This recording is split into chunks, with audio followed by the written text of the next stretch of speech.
Oi gente, tudo bem? Eu sou a Ana Júlia, eu sou estudante do terceiro período de Psicologia e eu e meu grupo vamos falar sobre um dos processos cognitivos mais interessantes da psicologia, que é a memória. A memória é aquilo que praticamente molda a nossa identidade, facilita a nossa aprendizagem e até nos permite aprender com nossos erros. Sem ela, não seríamos capazes de relembrar de experiências passadas ou até planejar o nosso futuro. E ela é muito importante para a nossa interação com o mundo. E até, como eu disse, até mesmo para a nossa construção de identidade. Porque, por exemplo, como vamos construir nossa identidade se não relembramos de vivências passadas, né? Hoje a gente vai abordar ela como uma memória acessível, explicando as suas diferentes etapas e tipos, e como ela influencia nas nossas vidas. Primeiro, é importante entender que a memória não é uma simples cópia das nossas experiências. Ela envolve processos ativos de armazenação e recuperação de informações. Quando pensamos em memória, logo lembramos de uma cópia, por exemplo, né? Mas ela envolve bem mais que isso. E as meninas vão explicar um pouquinho melhor para vocês. Agora que nós entendemos a importância da memória, nós vamos falar sobre os tipos de memória. A psicologia identifica diferentes categorias e uma das mais clássicas é a divisão em memória de longo prazo e a de curto prazo. A memória de curto prazo ela é responsável por armazenar informações temporárias, que elas duram mais ou menos por um período de 30 segundos. Um exemplo disso, da memória de curto prazo, é lembrar o nome de alguém. Às vezes a gente vê a pessoa e tenta ali lembrar o nome da pessoa. E até mesmo memorizar o número de telefone. A pessoa passa o número, a gente memoriza para poder fazer uma ligação. Já a memória de longo prazo, ela é mais permanente e é onde nós armazenamos todas as nossas experiências, aprendizados e os fatos importantes. Dentro da memória de longo prazo, há subdivisões, como a memória episódica, que ela guarda as nossas experiências pessoais e eventos específicos, e a memória semântica, que ela se refere a fatos de conhecimentos gerais, como a capital de um país ou até mesmo a fórmula da água.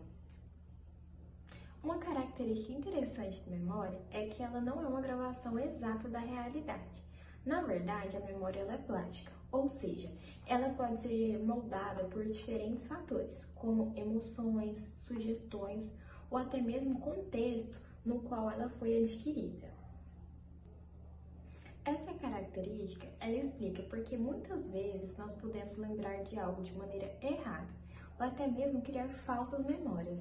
Agora vamos olhar um pouco mais de perto sobre como a psicologia ela explica os processos da memória. No campo da psicologia, uma das teorias mais influentes é a do modelo multi-armazenamento, que sugere que a memória ela passa por 3 etapas: codificação, o armazenamento e a recuperação. A codificação é o processo pelo qual a informação ela chega na nossa memória.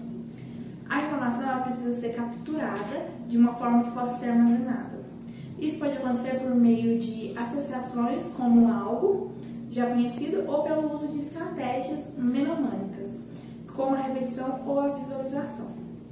O próximo processo é o armazenamento, onde as informações elas ficam guardadas para serem acessadas mais tarde. O armazenamento ele pode ser afetado por muitos fatores, incluindo a atenção e o contexto emocional. Por fim, a recuperação, que é quando conseguimos acessar as informações armazenadas. A recuperação ela pode ser influenciada por pistas contextuais ou até mesmo pela motivação por lembrar de algo. Um exemplo comum é quando você tenta lembrar um nome que ouviu há muito tempo. Se você estiver em um contexto semelhante ao momento em que aprendeu o nome, será mais fácil de recordá-lo. Para concluir, a memória não é apenas aquele processo cognitivo que nos permite relembrar o passado, mas também é aquele que nos permite desenvolver nossa identidade e a nossa aprendizagem também. Desde os simples mais complexos, ela se torna presente, nos ajudando na capacidade de tomada de decisões. Estudar a memória é entender como construir o nosso conhecimento e como isso influencia nossas interações com o mundo. Por isso, quando pensamos em psicologia, é impossível não reconhecer a importância desse fenômeno. Esperamos que você tenha gostado desse vídeo e que a gente tem conseguido explicar bem o que é a memória, suas funções e o impacto que ela tem nas nossas vidas.